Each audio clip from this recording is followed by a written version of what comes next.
Queridos irmãos, paz do Senhor Jesus. Quero aqui fazer votos de agradecimento pela maravilhosa oportunidade ao bispo Dr. Aide José do Carmo, que concede autorização para transmitir aqui hoje a palavra do Senhor.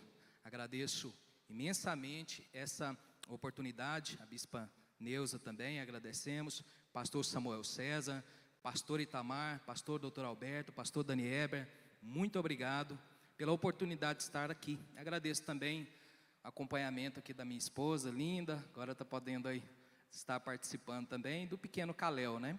Agradeço aqui também o presbítero Ivan pelo apoio, sempre prestativo aqui, no nome dele também agradeço a todos os diáconos, diaconisas, presbíteros, que fazem um trabalho maravilhoso de apoio, né? Às vezes a gente chega aqui, mas muita gente ajudou para que nós estivéssemos aqui. Vocês fazem um trabalho excelente aqui na igreja, amém? Que Deus abençoe também a todos que nos assistem agora, aí pelas redes sociais. Você também faz parte aqui desse culto, você está aí online, mas você faz parte de um culto. A igreja é sem fronteiras, né? A pessoa pode ser membro da igreja, morando lá na Irlanda e participando dos cultos aqui online, não tem problema algum, né? Só ligar aqui, o bispo manda a carteirinha de membro aí, não manda, bispo? Você pode ser membro aqui no mundo inteiro e ser membro aqui dessa igreja, amém? Que Deus abençoe a vida de cada um de nós. E nós vamos então já passar aqui para nossa lição de hoje, lição maravilhosa. Estou vendo ali o Dr. Jonathan, né? Deus abençoe também, nosso sócio, parceiro aí dos trabalhos da advocacia. Estava falando com a minha esposa agora de manhã, quando a gente vai sair com o bebê, tem que montar um acampamento dentro do carro. Chega aqui, desmonta o acampamento, depois monta de novo, leva para casa. Estava falando para ela de manhã, o doutor Jonathan, acho que ele começa a arrumar as meninas meia-noite, para chegar aqui a tempo. O pecado e suas consequências. Já fizemos aí a leitura do texto básico, e para que nós entremos aí nesse tema tão importante, nós vamos fazer aqui umas considerações iniciais para introduzir essa palavra que Ezequiel traz aqui para a igreja em todo lugar do mundo. E a primeira consideração é exatamente sobre isso. A mensagem de Deus, seja do amor, seja do pecado, ela é universal. Esta palavra não é para a igreja apenas, só os crentes falam de pecado. A mensagem de Deus é universal, é para o mundo inteiro. E uma prova disso que nós temos é Eclesiastes, quando Salomão termina o livro, depois de dizer tanta sabedoria. Se você quer que sua vida melhore bastante, leia Eclesiastes e Provérbios, você vai ver ali muita coisa boa para você. Quando ele termina de expor toda a sabedoria, ele faz um resumo do que deve ser a vida. E aí ele diz assim: teme a Deus, guarda os mandamentos, porque isto é dever de todo homem. Olha só, Salomão não diz assim, é dever do cidadão de Israel, é dever do hebreu. Ele diz, é dever de todo homem. Então essa é a primeira consideração. A mensagem a respeito do pecado, ela não é para a igreja apenas, ela é universal, ela é para todas as culturas do mundo. Onde houver uma pessoa, pode ter costumes totalmente diferentes do nosso, mas a mensagem é para eles também. E é importante observar que Ezequiel, quando foi levado cativo, tinha lá seus 25 anos, a sua primeira profecia foi aos 30, na Babilônia. Isso já é uma amostra que Deus não está preso no território de Israel, Deus não está preso ao povo de Israel, Deus não está preso à religião judaica. Deus estava lá na Babilônia, com Ezequiel, falando com o povo dele, numa nação distante, com cultura diferente, com povos diferentes. A mensagem de Deus é universal. A Bíblia, segunda consideração, não possui rol taxativo de pecados. A Bíblia não tem uma lista dizendo assim, olha, 15 pecados, ou 7 pecados capitais, e fora desses não há outro. Não existe isso. A Bíblia é conceitual, principiológica, e ela não traz rol taxativo. E no mesmo texto, Salomão vai nos mostrar também a respeito disso, porque ele vai dizer, teme a Deus e guarda os seus mandamentos. E aí nós avançamos um pouco mais e buscamos lá em Mateus, quando Jesus é questionado a respeito da lei. Ele fala: o principal é amar a Deus e ao próximo.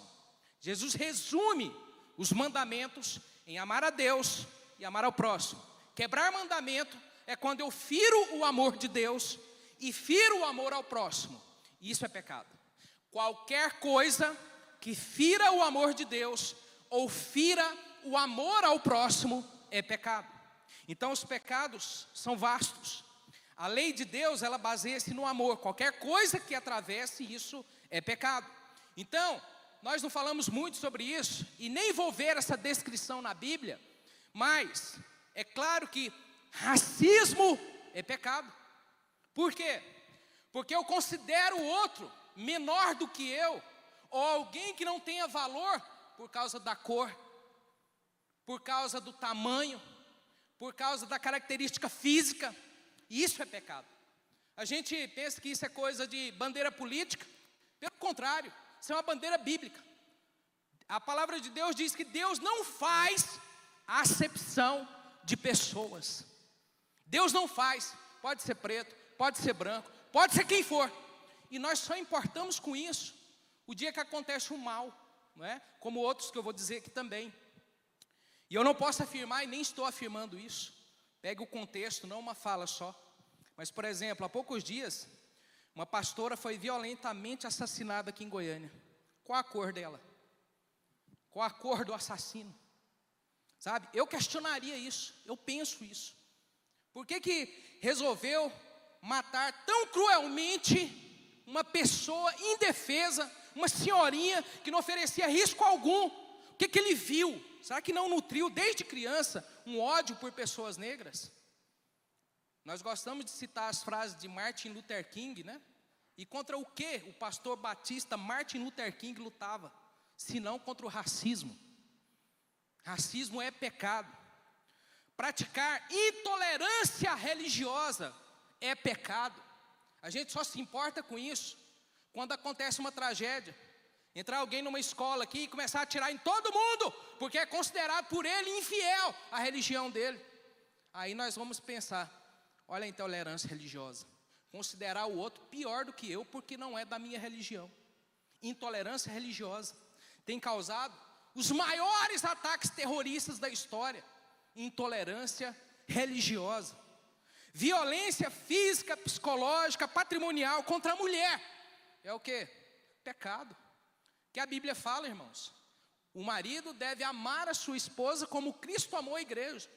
Então a Bíblia não fala de violência contra a mulher. Mas só o fato dela ter falado, conceituado o que é amor do homem pela mulher, a violência contra a mulher é pecado. É pecado. Impor condições análogas à escravidão aos seus empregados é pecado. Você tem lá a sua empresa, as pessoas trabalham 18 horas por dia, correndo risco de perder a mão lá no aparelho, sem EPI, sem nada. Isso é pecado, condições análogas à escravidão. Poucos dias uma pessoa foi libertada aí, uns índios, né, de uma fazenda, onde eles estavam presos em cárcere privado. E essa fazenda era de um pastor, impondo sobre eles condições análogas à escravidão. É pecado. Então veja bem, não estão descritos na Bíblia, mas Deus não tem um rol taxativo. Ferir o amor ao próximo é pecado. Ferir o amor a Deus e a Deus. Quando eu me afasto de Deus, olha, eu estou afastado de Deus. Não digo afastado da igreja, mas estou afastado de Deus. É pecado. E por quê? Porque o meu amor a Deus me torna próximo a Ele. E quando eu me afasto de Deus, eu estou em pecado. Terceiro, mudar de religião não significa arrependimento de pecado. A pessoa pode ir da religião A para B, da B para C. Eu não estou falando de igreja, nome de igreja, religião. Doutrinas totalmente diferentes. Vou da A para B, da B para C, da C para D, da D para E, e não mudo nada na minha vida. Isso não é arrependimento de pecado. Veja bem, Jonas, quando foi pregar em Nínive, Jonas, vocês conhecem a história lá, caiu no mar, o peixe pegou e soltou ele lá e não queria pregar, foi lá e pregou. Pregou e pregou durante uns dias lá e falou: arrepende-te e muda de vidas. Quem conhece os ninivitas e quem já assistiu a série dos Vikings, sabe aquela violência que os Vikings tinham? Os ninivitas eram 10 vezes pior. E aquilo desagradou muito a Deus. E Deus manda Jonas pregar para eles, para mudarem de vida. Jonas prega, o rei instaura um jejum, se arrepende, manda todo mundo jejuar, inclusive os animais, e fala que vai mudar de vida. Eles não foram circuncidados, eles não foram chamados de povo hebreu, eles apenas se arrependeram. Vejam bem, irmãos, não houve mudança de religião, houve mudança de comportamento. A mulher adúltera, que trouxeram para Jesus apedrejar, terminada ali a história, Jesus fala assim: vai e não peques mais. Ele não falou assim, ó, vem me seguir. Ele não falou assim, você tem que entrar no meu grupo aqui agora. Jesus não impôs sobre ela, mas ele disse para ela: vá e não peques mais. Sabe o que é arrependimento? É mudança de vida. A mensagem de Deus sobre o pecado é: muda de vida. Muda de vida. Esta é a mensagem de Deus. Muda de vida. Amém, irmãos? Bom, então essa é a introdução que eu gostaria de fazer aqui, né, antes de entrar no corpo da lição. E agora nós vamos entender o porquê disso. O que o profeta Ezequiel teve com o povo ali, que aconteceram todas essas coisas. Então, o primeiro ponto da lição vai falar sobre o pecado e suas consequências. O pecado e suas consequências. E o versículo 6 diz assim, que Deus, falando para Ezequiel falar lá para o povo, disse assim: ele, porém, se rebelou contra os meus juízos, praticando o mal, mais do que as outras nações, transgredindo os meus estatutos mais do que as terras ao redor dela, porque rejeitaram os meus juízos e não andaram nos meus estatutos. Vejam só, Ezequiel vai falar com o povo, e aqui, irmãos, nós vamos ver que Ezequiel foi lançado na boca dos leões também, viu? Pessoal ali, não era brincadeira não, a gente vai ver o que eles faziam aqui. Eles eram ali da maldade, da prateleira de cima. Não era gente pouca coisa não, viu? Era muita coisa mesmo. Mas o texto aqui é muito aberto, né? Quando uma pessoa é acusada criminalmente, por exemplo, o Ministério Público tem que descrever exatamente qual foi a ação dessa pessoa. Ela dirigiu o carro até tal rua, no horário tal, pegou a arma tal, desferiu tantos tiros, voltou para tal lugar e depois empreendeu fuga. Ele tem que descrever a ação. E aí ele tem que colocar qual que é o tipo penal. Ele praticou o artigo 121, parágrafo 3º, etc. Ele tem que descrever tudo, mas aqui Deus foi bem aberto, né? Aparentemente, bem genérico. Ele diz aqui, ó, meus estatutos e meus juízos. Então, o povo pecou, Deus chegou lá e falou assim, olha, vocês quebraram meus estatutos e meus juízos. Mas tá, quais são os seus estatutos aqui? São os 10 mandamentos? Quais são os seus juízos aqui? E aí, irmãos, para entendermos isso, que Deus não é genérico, Deus especificou qual foi a conduta do povo. Deus mostrou o pecado. Está no capítulo 22, contexto mais próximo aqui do que estava acontecendo. Então, o capítulo 22 traz uma lista de alguns pecados que o povo estava cometendo ali, naquele lugar. O primeiro deles, violência. Capítulo 22, versículo 3. Ai da cidade que derrama sangue no meio de si, para que venha o seu tempo. O povo estava violento, homicídio, feminicídio, todo tipo de morte ali, as pessoas praticavam. Aquelas pessoas ali intentavam mal contra os outros e derramavam a vida, o sangue é a vida. Eles tiravam a vida das pessoas. Muitos homicídios no meio do povo de Israel, mas não só. Número 2, idolatria. O texto ainda diz assim, e que faz ídolos contra si mesma para se contaminar. Irmãos, a idolatria é uma coisa que desagrada profundamente a Deus, e eu vou te falar por quê. Primeiro, Deus é o Criador, nós a criatura. A criatura faz outra criatura, o ídolo. Deus é o Criador, eu a criatura faz outra criatura que é o ídolo. Aí a criatura olha para aquela criatura que ela criou e diz assim, você é Deus. Isso é profundamente irritante, sabe por quê? O que é idolatria? É quando eu coloco a minha esperança em algum ser. A minha esperança. Por que as pessoas faziam ídolos? Era para enfeitar os altares? Não. É porque esse ídolo vai trazer chuva. Esse ídolo vai ajudar na economia. Esse ídolo vai dar saúde. Esse ídolo vai tornar as mulheres férteis. Esse ídolo vai nos ajudar nas batalhas. Para cada ídolo havia ali uma esperança colocada neles. O povo de Deus tirou a esperança de Deus e colocou no ídolo. O povo de Deus, aqui, essa palavra aqui foi dirigida ao povo de Israel, que estava ali no meio da Babilônia. Agora, mas Ezequiel mostrou para eles porque eles foram para lá. Ele diz, olha, vocês, servos do Criador, deixaram o Criador e adoraram a criatura, colocando nelas a sua esperança. Então, irmãos, em termos bíblicos, idolatria ou ídolo é alguma coisa que não é Deus, mas que eu coloco o meu coração. O salmista no Salmo 119, 133 diz assim, firma os meus passos e não me domine iniquidade alguma. Quando eu sou dominado por alguma iniquidade, é uma idolatria, porque eu coloquei nela a minha esperança. Olha, a minha esperança está aqui, ó, para lavoura, a minha esperança está aqui para a guerra, a minha esperança está aqui para alguma coisa que não é Deus, é idólatra. Pode ser povo de Deus. Aqui foi dirigido ao povo de Deus. O povo de Deus abandonou Deus e criou ídolos.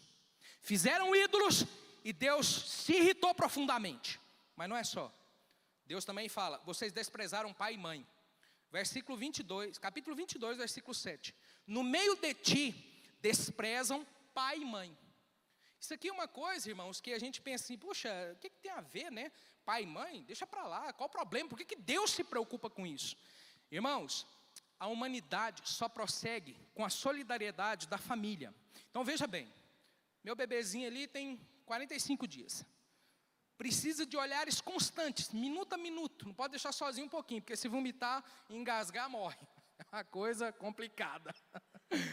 Tempo todo, se não é a mãe, é o pai, se não é o pai, é a avó, se não é... Tem alguém que tem que estar de olho ali. Até fazer 2 anos, 3 anos, crescer, virar um rapazinho aí. Aí, quem vai precisar de cuidado? Eu. Talvez um dia, hoje eu troco fralda dele, mas um dia ele pode trocar a minha. Hoje, eu carrego ele, um dia ele pode me carregar. É assim que Deus quer a vida. Deus não suporta um pai, um filho, que foi cuidado pelo pai, cuidado pela mãe, e agora deixou eles lá morrendo à míngua. Deixou eles lá passando necessidade. Ah, pastor, mas isso é lá do Antigo Testamento. Eu vou te mostrar aqui a doutrina. 1 Timóteo 5, 3 e 4. Paulo diz assim, honra as viúvas, que verdadeiramente são viúvas. Mas se alguma viúva tiver filhos ou netos, aprendam primeiro a exercer piedade para com a própria família e a recompensar seus pais, porque isto é bom e agradável diante de Deus. Amém? Olha só, irmãos, esse texto aqui, viu? Eu vou te contar. Paulo está falando assim, ó, a sua avó, não é só pai e mãe agora, hein? A avó também, a sua avó, seu pai, sua mãe, tem que ser recompensados. Quando alguém trabalha para mim, eu pago ele, eu estou recompensando. Pagamento, pagamento, pagamento. Aqui no Brasil, nesse momento, o senso comum ainda é que os filhos cobram pensão dos pais.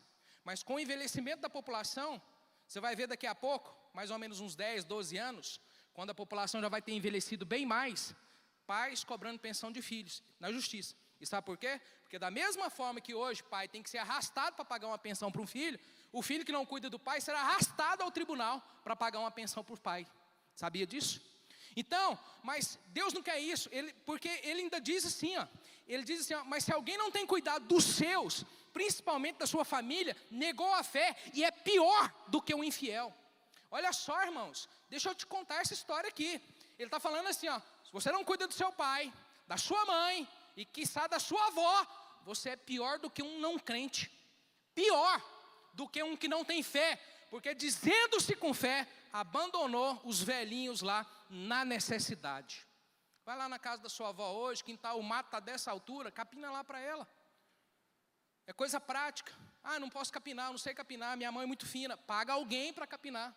Vai lá na casa do seu pai, pega lá a conta de energia, paga para ele. Pega a conta de água, paga para ele. Vai lá no supermercado, compra uma cesta básica e dá para uma pessoa. Se você não tem pai, não tem mãe, não tem avó mais, mas tem um idoso por aí, precisando de alguma forma. mas o texto é bem direcionado aos pais. E Deus ficou profundamente irritado com o povo dele, que abandonava os pais. O texto diz assim, ó: vocês desprezam pai e mãe. Isso aqui é grave para Deus. Estava achando que era só não beber e não fumar, né? Tem mais coisa aí. A coisa com Deus é diferente, é mais profunda. Deus quer atingir a família como um todo. O pecado que você acha que não é pecado, um dia uma pessoa foi evangelizar a outra, né? Falou assim, ó, vamos para a igreja. Ah, mas por quê? Você vai parar de beber. Eu falei, mas eu não bebo. Não, mas vamos para a igreja assim mesmo. Sabe por quê? Você vai parar de fumar. Ele falou, mas eu não fumo. Aí acabou o argumento, ele foi embora. É só isso que nós temos para dizer? Olha só qual era o problema do povo de Deus. Desprezavam os pais. Mas não só, eles praticavam extorsão. No meio de ti despreza o pai e mãe, praticam extorsão contra quem? O estrangeiro. Extorsão contra aquelas pessoas que estavam de passagem na terra de Israel e eram por eles extorquidos. E aí, irmão, já entro no quinto aqui, que é a prática da injustiça social. O versículo 7 ainda diz assim, são injustos com órfão e viúva.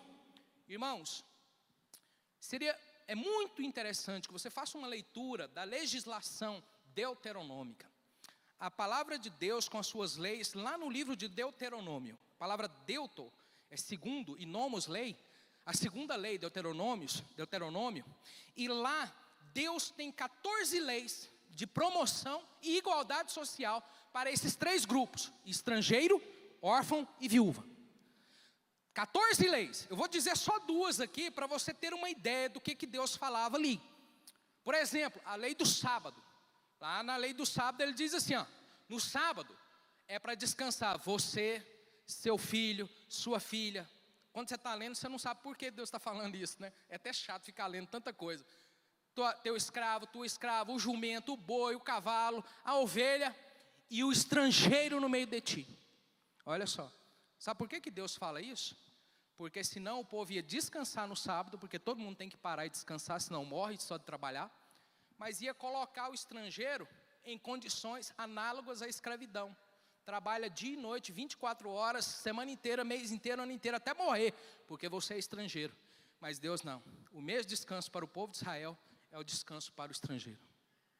Por isso que Deus escreveu. Promoção e igualdade. Promoção e igualdade.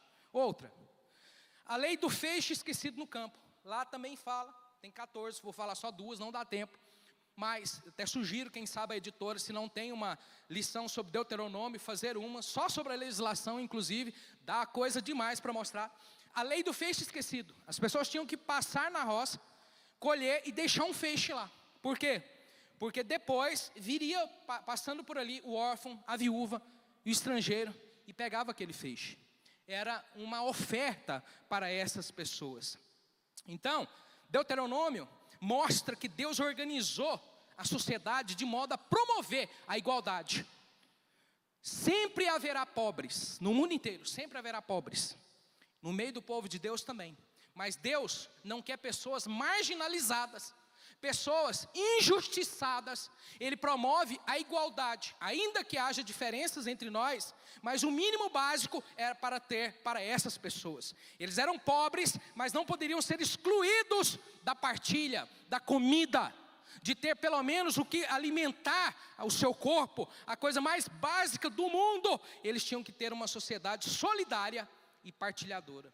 Diz o texto, pois o Senhor, vosso Deus, é o Deus dos deuses, o Senhor do Senhor, o grande poderoso, que não faz acepção de pessoas, nem aceita recompensa, que faz justiça ao órfão e à viúva, e ama o estrangeiro, dando-lhe pão e roupa. Deuteronômio 10, 17 e 18. Deus faz justiça. E agora, irmãos, preste bem atenção. Deus está sempre do lado do oprimido, nunca do opressor. Deus está sempre do lado do oprimido, nunca do opressor. Então Deus estava do lado do estrangeiro, do órfão e da viúva, que estavam sendo injustiçados. Por quem?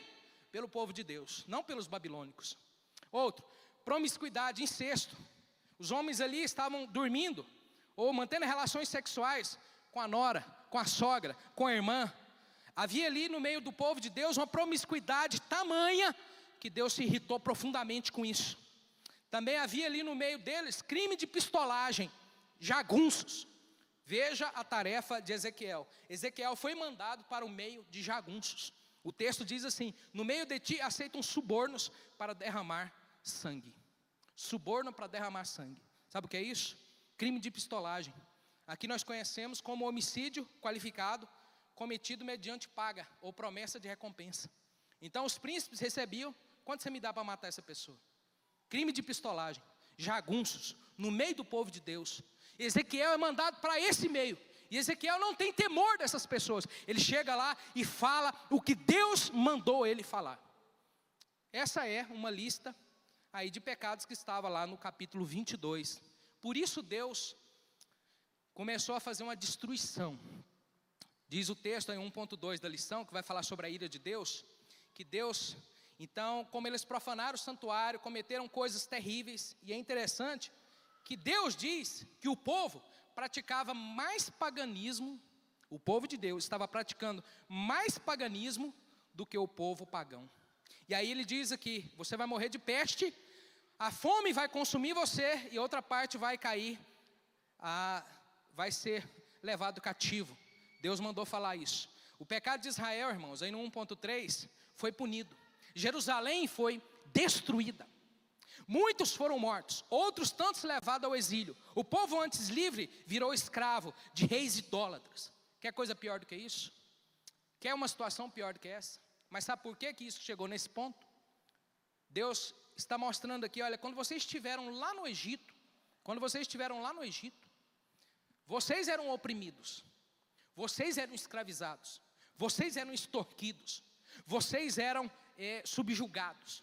Agora que vocês saíram do Egito, povo livre passou a praticar o que os egípcios praticavam. Então Deus pegou eles.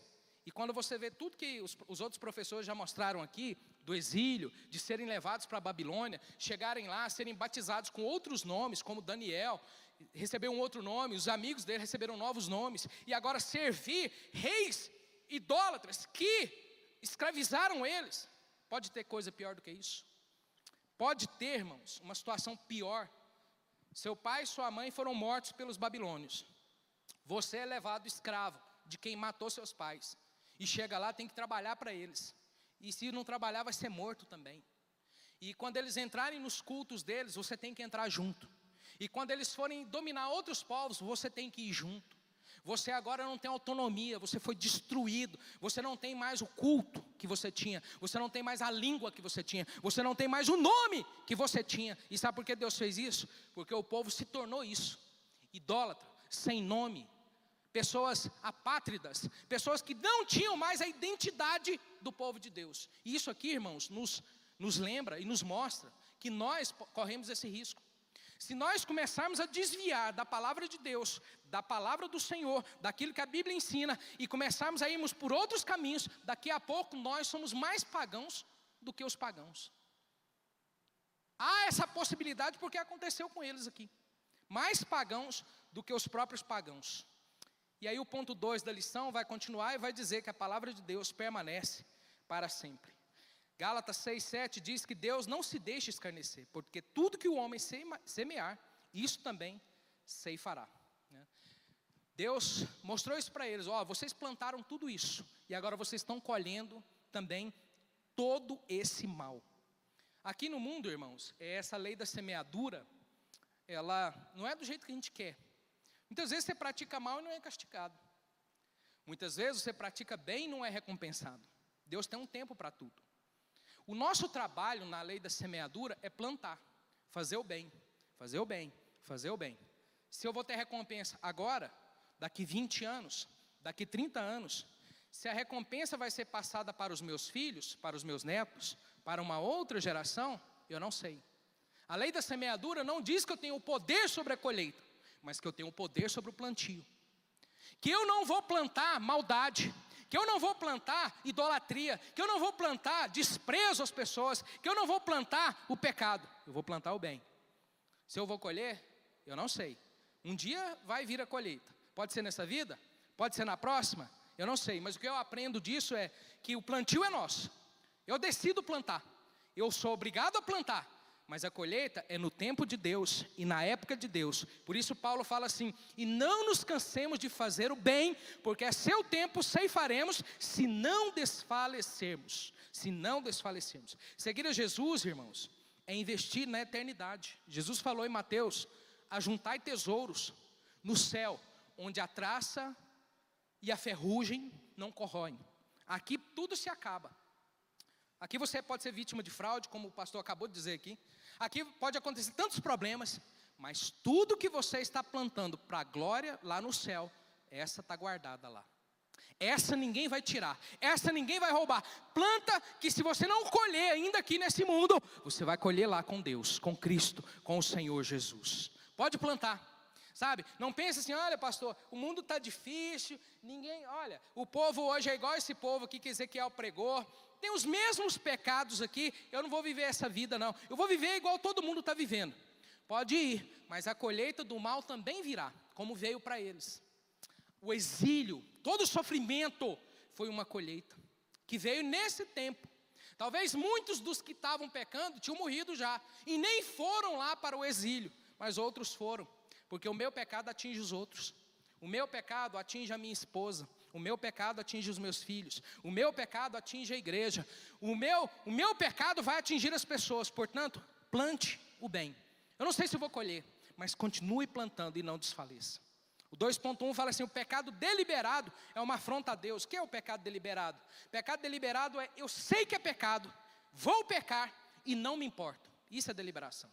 Todo mundo peca, todo mundo erra, se arrepende, volta. O que não pode é continuar no pecado. 2.2 diz assim: pecadores, e a diferença do nível da revelação de Deus. Aqui no Brasil, a legislação é o seguinte: nós temos uma lei de introdução às normas do direito brasileiro. Então, que regem o direito brasileiro é a lei de introdução às normas do direito brasileiro. E nela diz o seguinte: ninguém se escusa de cumprir a lei alegando que não a conhece. O estrangeiro chegou aqui, botou o pezinho aqui, ó, pá, no território brasileiro, beijou o chão, conhece todas as leis. Automaticamente. Foi publicada hoje no Diário Oficial, ele já conhece. Sem ter feito o curso de direito. Já conhece todas, de acordo com a lei. Ele é obrigado a conhecer todas. Então ninguém pode chegar lá diante do juiz e dizer assim: olha, mas eu não conhecia essa lei aqui. Não, mas você está sendo acusado desse crime, mas eu não conhecia, não posso ser condenado, eu não conhecia. Aí ele vai ler o artigo 3º da lei de introdução às normas do direito brasileiro. Ninguém se escusa de cumprir a lei alegando que não a conhece. Como Deus vai tratar as pessoas? Eu não sei. Uma pessoa que nunca recebeu o conhecimento, eu não sei como Deus vai tratar. Como Deus vai tratar quem recebeu o conhecimento? Também não sei. Quem julga é Deus, quem vai fazer o julgamento é Ele. Mas hoje, nós estamos recebendo aqui um conhecimento. Uma luz maior está sobre nós. Porque eu passei a saber o que pode, o que não pode, o que é pecado, o que não é pecado. Eu estou sendo introduzido aqui no conhecimento do pecado e suas consequências. Então agora eu tenho uma luz maior.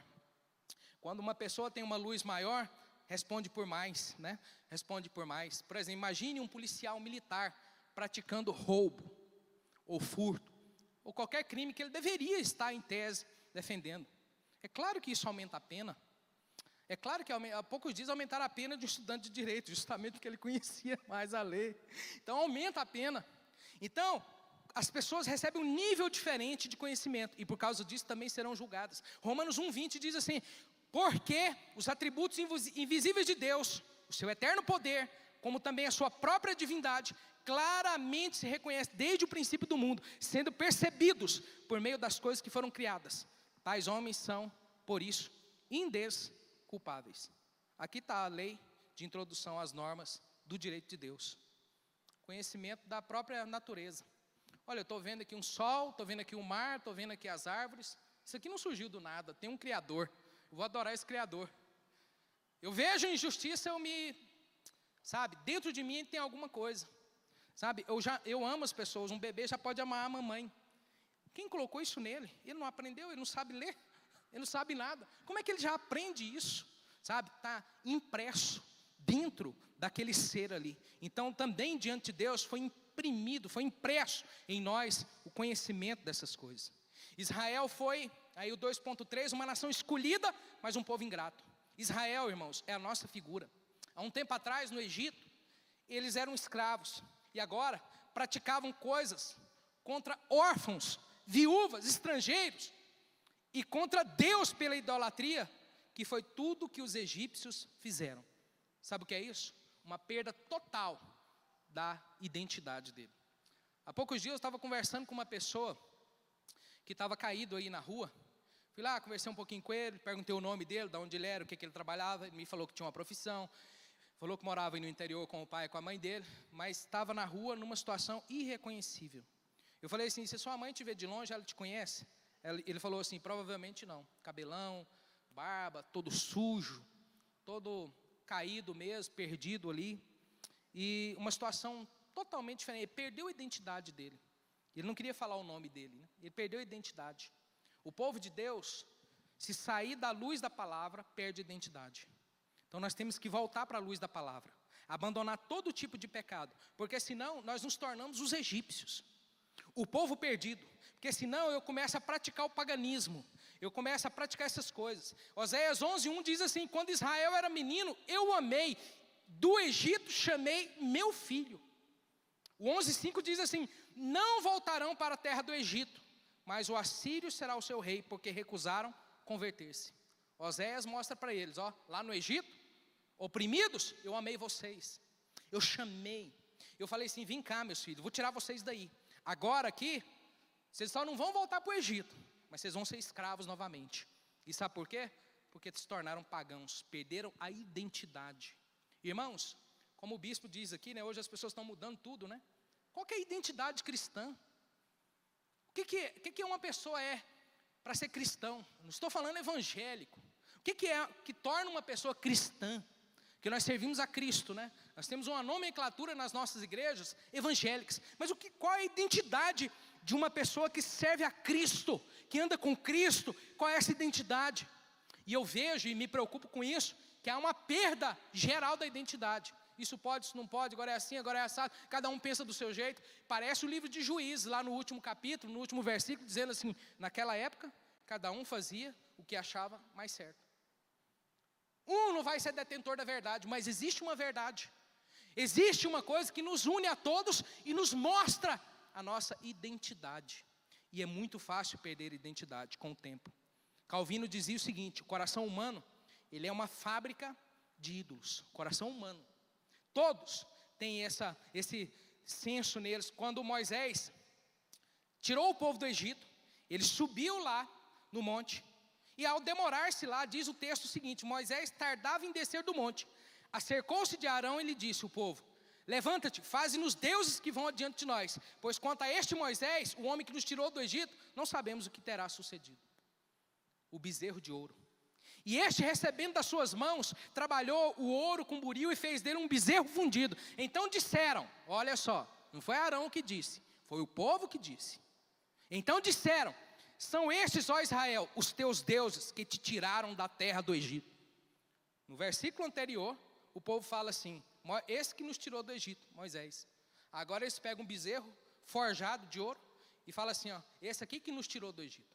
Olha como que em 3 versículos perde-se a identidade de povo de Deus. No momento, Moisés demora. Esse que nos tirou do Egito pode ter morrido. No outro, bezerro de ouro que nos tirou do Egito. O coração humano é uma fábrica de ídolos. Nós estamos todos sujeitos a isso se sairmos da luz da palavra. Um milímetro. Por isso a palavra de Deus diz, Senhor, não se desvie nem para a direita, nem para a esquerda. Segue somente a palavra de Deus. Segue somente a palavra de Deus. O que Deus está mostrando aqui é a palavra de Deus. E aí o ponto 3, para a gente terminar aqui a nossa lição de hoje, que fala aqui a respeito do amor de Deus e a sua justiça. Aí o 3.1 tem uma dialética. Eu não sou muito fã dessa dialética. O amor versus justiça. Deus é amor, mas também é justiça. Eu creio que o único ser sobre a face da terra que consegue fazer, sobre a face da terra não, sobre toda a existência, toda a criação, que consegue fazer um equilíbrio entre amor e justiça é Deus. Os filósofos se debruçaram nesses dois paradoxos. Se a justiça não é amor, se é amor não é justiça. Então não é um ponto da lição aqui que vai resolver esse problema para a gente, é claro, né? Mas, e eu não sou muito fã disso, porque quando alguém diz assim, olha, Deus é amor, mas é justiça. Parece que um anula o outro. Parece que um está querendo anular o outro. E Deus existe perfeitamente em amor. E existe perfeitamente em justiça também. Deus sabe agir perfeitamente em amor e sabe agir perfeitamente em justiça. E Ele é o único ser que pode fazer uma coisa dessa, além de mais ninguém, além de qualquer outro ser. Mas Ele diz isso. Então, portanto, eu não sou fã da dialética, mas Deus é amor, mas sempre que alguém for falar com você, aí a pessoa chega, fica lá rodeando toco, falando, mas você, que bom, né? Você é isso, você é aquilo outro. Mas, preste atenção no que a pessoa vai dizer depois do mais. Depois do mais é o importante. Depois do mais, a pessoa diz assim, olha, você é gente boa, legal, isso, aquilo. Mas, aí que vem a verdade do que ela pensa a respeito da conversa que ela tem com você, ou sobre o que ela pensa a respeito de você. E Deus não tem mais, Ele é amor 100% e justiça 100%. O único a saber disso. E eu diria mais, Deus é justiça, irmãos, mas não é justiceiro. Já viram justiceiros? No Brasil, uma época tinha muito aí. Esse termo foi trocado por milícia. Então a pessoa fala assim, olha, tem um que está roubando aqui, vão matar ele. Vão lá e matam. Justiceiro. Matam qualquer um, mata 10 aí, que vai no meio aí dos 10, tem um que está morto aí. Isso não é justiça. Isso é ser justiceiro. Deus é justo, mas não é justiceiro. E Deus, e outra coisa para a gente entender sobre isso, irmãos, é que o amor, irmãos, o amor ele é supramoral. Presta atenção nisso. Pense num assassino da pior espécie. Comete a pior atrocidade. Como esse que eu citei no exemplo do início da aula. A mãe dele continua amando ele. Apesar da coisa vergonhosa, amoral, imoral, asquerosa, rechaçada socialmente que ele fez. Mas a mãe dele ama ele. Sabe por quê? Porque o amor não tem moral nele. O amor é supramoral. Ele está acima da legislação. Ele está acima das coisas. E vocês acreditam, né? As pessoas gostam de buscar justiça, mas vocês acreditam que Jesus mandou a gente amar os inimigos? Exatamente. Resumo da Bíblia, capítulo 5, 6 e 7 de Mateus, que é o Sermão do Monte. Leia lá, leia todos os dias o Sermão do Monte. Jesus fala para amar os inimigos. Não, mas eu quero é justiça sobre esses meus inimigos. Eu quero que eles paguem pelos que eles fizeram. Mas Jesus mandou amar os inimigos. Veja bem, irmãos. Deus é amor e justiça, mas não é justiceira. Vocês acreditam que Paulo falou que o amor é maior do que a fé? 1 Coríntios 13, 13. Agora, pois, permanece a fé, a esperança e o amor. Esses três, porém, o maior destes é o amor. Se Deus nos ensina isso, como Ele vai agir? Ele vai agir perdoando pecados de quem se arrepende. E eu quero dizer para você que a mensagem dessa lição, e também do livro de Ezequiel, termina com a esperança, com o amor. Deus ama você. Apesar dos seus malfeitos, Deus ama você. Se você lê o texto todo, Ezequiel é extenso, mas ele traz uma mensagem de esperança. O Vale dos Ossos Secos, que é muito conhecido por nós, está dizendo ali que Deus vai renovar aquela nação, renovar aquele povo. Você pode ter cometido as piores atrocidades, os piores pecados, pode estar fora da identidade cristã, mas hoje Deus quer renovar a tua vida, porque Deus ama você. Deus faz justiça permitindo as consequências do pecado da sua vida, mas Ele ama, porque o amor dEle é supra-legislação, é supramoral. O amor de Deus está acima da nossa vida, acima de todas as coisas, e Ele quer renovar a sua esperança. Ele quer levantar você, Ele quer trabalhar você, Ele quer mudar você. Você pode ter cometido esses pecados aqui que o povo cometeu, mas Jesus ama você. Jesus ama o mundo inteiro. Jesus ama as pessoas. Jesus nos apresentou um Deus amoroso. A parábola do filho pródigo é um pai cujo filho disse que queria que o pai morresse, porque pegar a herança adiantada é dizer: o senhor está morto. Pegou os bens, foi embora, dilapidou. Quando ele volta, diz a parábola contada por Jesus, que de longe o pai o avistou. Não foi ele que viu o pai, de longe o pai o avistou. O pai saiu correndo. Pessoas importantes não correm. Observe para você ver se você vê pessoas importantes correndo. Eles andam na marcha correta. Eles não saem correndo por aí no meio dos sagões, nas coisas, nas vidas. Mas o homem correu. Ele correu, o abraçou, o beijou, deu-lhe um anel, roupas e sandália. E mandou fazer uma grande festa. Qual seria a sua justiça que você aplicaria àquele caso? Qual foi a de Deus? Deus é contra a cultura. Você acredita que Ele mandou a gente amar nossos inimigos?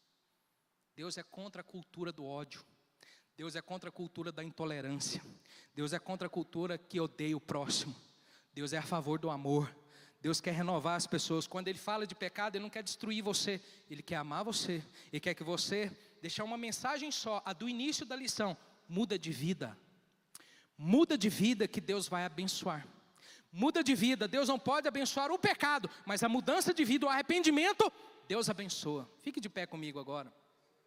Talvez você que está ouvindo essa palavra aqui hoje, tem alguém aqui hoje na escola dominical, que ouviu a palavra, não é ainda uma pessoa que entregou sua vida para Deus e ouviu Deus falar para você mudar de vida, quer entregar sua vida para Cristo agora, aqui de manhã.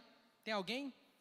Tem alguém que quer hoje entregar sua vida para Cristo aqui na igreja, aí na internet? Você que está assistindo, está no pecado, está numa vida de pecado, e quer deixar agora essa vida de pecado. Tem alguém que quer entregar sua vida para Cristo agora, nesse momento? Nós vamos orar. Vamos orar por você, quem estiver aqui na igreja, quem estiver também aí na internet assistindo o culto. E Deus vai abençoar a sua vida. Aqui na igreja, tem alguém que quer entregar sua vida para o Senhor Jesus? Se tiver, pode vir aqui à frente. Nós vamos orar agora pela sua vida. Orar agora, nesse momento. Porque Deus ama muito você. Deus ama o pecador. Deus ama. Deus não odeia ninguém. Deus tem que punir a desobediência, mas ainda assim amando aqueles desobedientes. Que coisa, né? Quando eu era mais novinho, né? Porque eu sou novo. Quando eu estiver lá com 65 anos, aí eu vou ser chamado de novão. Eu vi que as pessoas falam, não, fulano tá novão, né? Tem mais de 60. Mas quando eu era novinho, eu era carrasco. Aí a gente vai passando a vida, né, lutando, aprendendo, apanhando, batendo, apanhando. A gente vai ficando mais mole. Por que os avós são muito moles com os netos? Porque eles já aprenderam muita coisa da vida, não adianta ser assim, sabe? Ah, por que o bispo não faz isso? Por que o pastor não faz aquilo? Você é novo. Aqui, ó, experiência.